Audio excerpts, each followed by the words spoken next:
You are stronger than you think, my love. I'm scared. I know, but we'll face it together. I promise.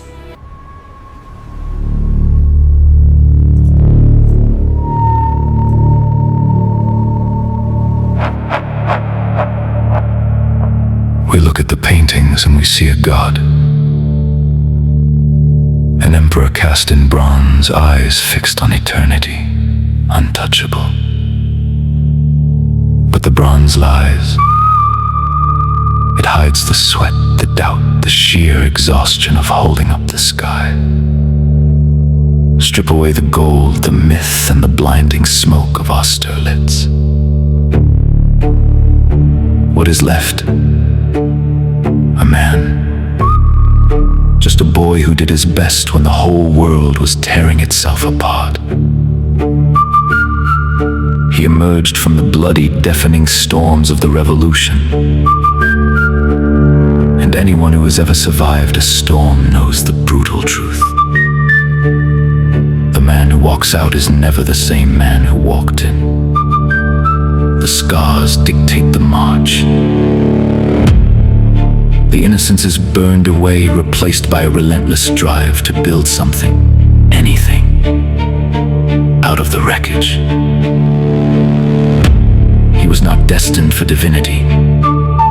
He was simply a human being who, for a fleeting moment, thought faster, struck harder, and carried a burden infinitely heavier than the rest.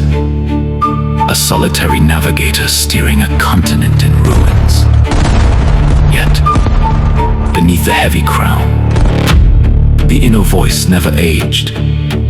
It is the most vicious paradox of greatness. You can command 500,000 men, redraw the borders of nations with a single pen stroke, and yet, in the freezing silence of a campaign tent, you remain that child whispering into the dark. I miss you, mother.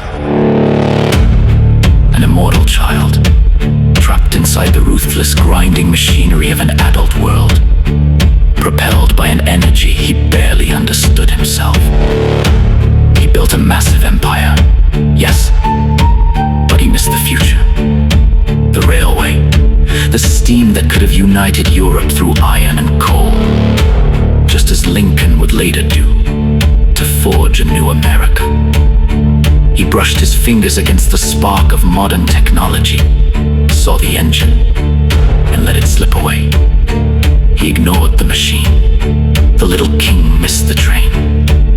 And then came the snows of Moscow, a fatal miscalculation born not from the wrath of a titan, but from the cracks of an exhausted human being. The engine seized. But the true tragedy wasn't the snow. It was the island, St. Helena, a barren rock swallowed by the vast, indifferent ocean. After the roar of the cannons, after the adoration of millions, came the most deafening sound of all. Absolute silence. There, stripped of his armies, his titles, and his momentum, the boy remained, standing on the jagged cliffs, staring at a horizon that would never again belong to him. He was a man who had driven the fate of the world, now left utterly alone with his ghost. He was neither a monster nor a messiah. He was a survivor of a broken era. A little boy who ran as far and as fast as he could, fighting through the wreckage, just doing his best, until the ocean finally trapped him. Just a man. And perhaps that is the most shattering truth of all.